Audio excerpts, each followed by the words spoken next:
ইসলামের ৫টি স্তম্ভের মধ্যে অন্যতম। এটি একজন মুসলমানের জন্য সবচেয়ে গুরুত্বপূর্ণ ইবাদতগুলোর মধ্যে একটি। নামাজ শুধু আল্লাহর প্রতি আনুগত্য প্রকাশই করে না, বরং এটি আমাদের দৈনন্দিন জীবনে অনেক উপকারও বয়ে আনে।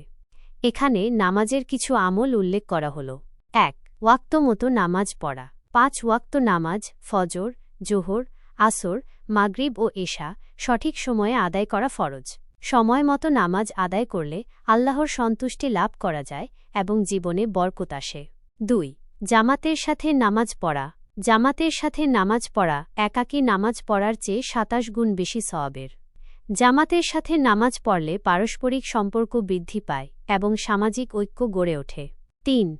নামাজের আগে ও পরের সুন্নত ও নফল নামাজ পড়া। ফরজ নামাজের আগে ও পরে সুন্নত ও নফল নামাজ পড়া উত্তম।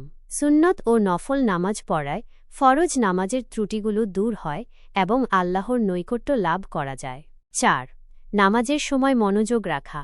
নামাজের সময় অন্য কোনো চিন্তা না করে একাগ্রতার সাথে নামাজ পড়া উচিত। একাগ্রতার সাথে নামাজ পড়লে নামাজের আসল উদ্দেশ্য হাসিল হয় এবং মনে শান্তি আসে। ৫. নামাজের পর দোয়া ও জিকির করা। ফরজ নামাজের পর দোয়া ও জিকির করা সুন্নত। দোয়া ও জিকির করলে আল্লাহর রহমত ও বরকত লাভ করা যায় এবং গুনাহ মাফ হয়। ৬. নামাজের সময় কুরআন তিলাওয়াত করা। নামাজের সময় কুরআন তিলাওয়াত করা উত্তম। কুরআন তিলাওয়াত করলে আল্লাহর কালামের সাথে সম্পর্ক গভীর হয় এবং অন্তরে প্রশান্তি আসে। ৭. নামাজের সময় সিজদা করা। সিজদা আল্লাহর প্রতি সর্বোচ্চ আনুগত্যের প্রতীক। সিজদা করলে আল্লাহর নৈকট্য লাভ করা যায় এবং অহংকার দূর হয়। ৮. নামাজের সময় তাশাহুদ পড়া।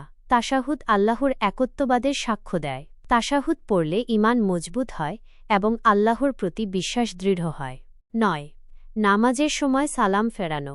সালাম ফেরানোর মাধ্যমে নামাজের সমাপ্তি ঘোষণা করা হয়। সালাম ফেরানোর মাধ্যমে অন্যের জন্য শান্তি ও নিরাপত্তার দোয়া করা হয়। ১০.